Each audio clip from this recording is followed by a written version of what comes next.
Royal navy کے سربراہ admiral سر بین کی کو تحقیقات تک معطل کر دیا گیا ہے۔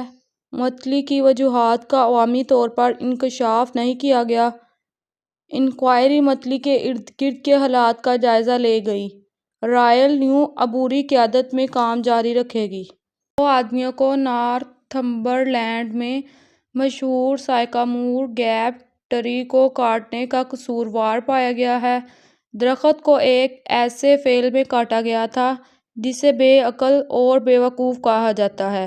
ملزمان کو درخت اور دیگر املاک کو نقصان پہنچانے کا مجرم قرار دیا گیا تھا۔ اس واقعے نے بڑے پیمانے پر غصے کو جنم دیا ہے۔ برطانیہ کی ایک خاتون جس نے ایک شخص کو اس وقت قتل کر دیا جب وہ اس کے ساتھ جنسی زیادتی کر رہا تھا، اپنی جیل کی سزا کو کم کرنے کی اپیل سے محروم ہو گئی۔ عدالت نے فیصلہ دیا کہ ان کی سزا حالات کو دیکھتے ہوئے حد سے زیادہ نہیں ہے۔ اس کیس نے اپنے دفاع اور اسی طرح کے حالات میں سزا کے بارے میں بحث چھیڑ دی ہے۔ حامیوں کا کہنا ہے کہ اس کے ساتھ زیادہ نرم سلوک ہونا چاہیے تھا۔